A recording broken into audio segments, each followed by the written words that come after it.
How's it going, folks? It is Matt back with another crypto video. Today I'm going to talk about DigiByte and Coinbase. There's been a lot of news going around about this lately, so much so that there's being articles written about it where the Coinbase CEO was preparing an AMA and he called the massive request from the DigiByte community a scam.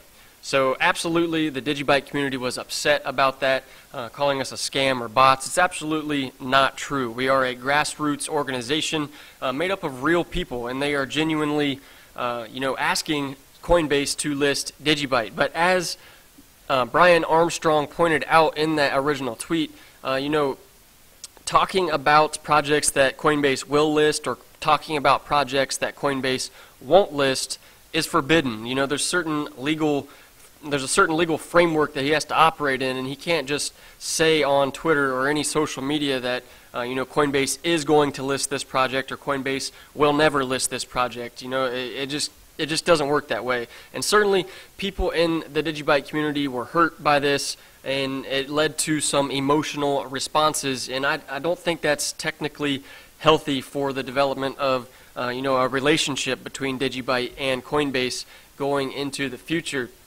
I think we should just leave it purely based around the facts and leave emotion 100% out of it. I don't think we should demand public apologies to the CEO of Coinbase or any other company for that matter. It's just not something that's healthy for the growth of the community. A good way of doing something would be the way Luke did it here in this video, where he basically left emotion out of it, and he pointed out, based on the listing requirements that's on the Coinbase website, he asked very nicely, have there been any changes or amendments to this? Because from looking from the outside, basically, DigiByte is meeting these requirements, and when you look at some of the projects that are already listed, it just it brings up that question. Have there been any changes to the listing requirements? Certainly it appears that DigiByte is meeting these requirements, but again, I don't think emotional responses are the right way to go about it. So talking in terms of technical reasons, why should DigiByte be listed on Coinbase? Aside from the technicalities of it that I think most of the people in the space are already familiar with, 5 mining algorithms, yes, that's more decentralized and it's more secure than projects that use a single mining algorithm. Ethereum Classic is a perfect example of that. Even Stellar Lumens recently had some sort of mishap with security.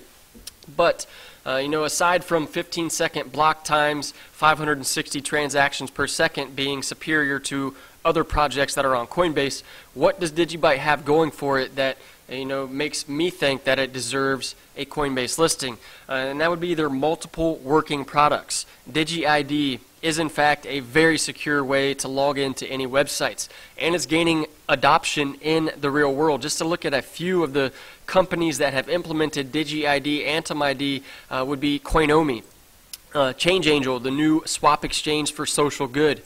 This is AbsoluteJobs.be. It's a jobs search site in Belgium.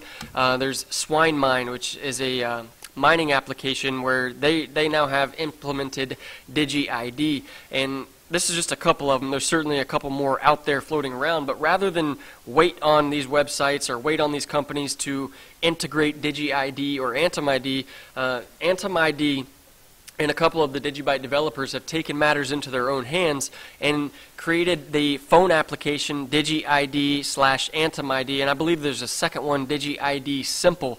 And basically, you can now log into any website, almost any website, using DigiID, even if they have not already integrated the DigiID AntimID technology. It works across multiple browsers, not just Google Chrome. It works on every single browser that uses Chromium, Brave browser included. It works on Firefox. It's been submitted to Microsoft Edge. It works on the Firefox Android.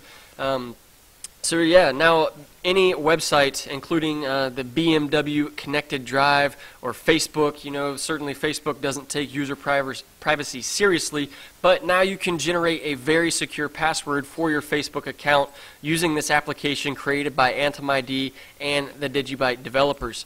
Looking at other products that DigiByte has coming very, very soon is Digi Assets, where they are going to allow for the tokenization of assets, the creation of ICOs, the creation of STOs. And before it's even launched, which it should be launching any day, any week now, Block 30 Labs is utilizing Digi Assets and building their blocks currency on top of the DigiByte blockchain, again using Digi Assets. Look at another product coming very, very soon. This is a tweet from Josiah Spackman, AutoCrypt, and it has now officially been implemented into the test net. It's not on the main net yet, but they are testing, and it will be mainnet sometime in the near future. And once AutoCrypt is released, AutoCrypt is a mining algorithm. They're going to replace one of the original 5 mining algorithms, and this AutoCrypt will be ASIC resistant. So it will prevent ASIC dominance on that mining algorithm, which just further increases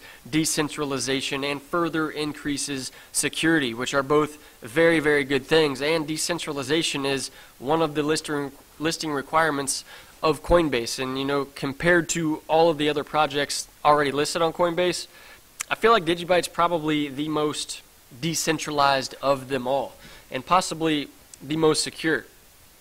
So looking at yet another product coming in the very short term for DigiByte is Vesti. The beta version of the app is expected to be released sometime during this year, where they are bringing blockchain technology to real estate. And as you can see, just some examples of what the Vesti app will be capable of. You can find roommates. You can pay your rent through the app. There's home services, and you can search for rentals in your local area. So with all of these products coming out that have already came out and are gaining adoption, and all of these products that are coming very, very soon in the short term here, that's reason enough, whether it gets listed on Coinbase or not, whether it gets listed on Binance or not, these reasons are very legitimate reasons to be bullish on DigiByte or invested in DigiByte.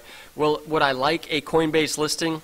Absolutely. I don't think any project in the world will ever be like, oh, dang, Coinbase just listed us, sell it.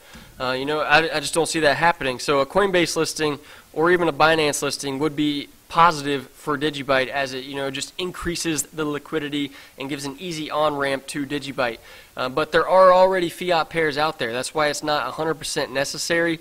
VertBase here in the United States, I think CoinField in Canada, Etherbase and LessCovex in the European Union, CloverDex, I'm not sure, I think that's in Europe as well. But there's multiple fiat pairs for DigiByte now. So again, the Coinbase listing is not required. It would be nice to be listed on Coinbase, and I think there are very legitimate reasons why it deserves a listing on Coinbase. But I don't think we should get emotional about it if we're not listed. There's a ton of news about DigiByte coming out, and it's just, again, I think DigiByte will be successful whether or not it gets that listing or not. So that will wrap up today's video. Hope you guys enjoyed it. Don't forget to hit that subscribe button, hit the bell to get notifications, like it, share it, leave a comment, and I'll see you guys later.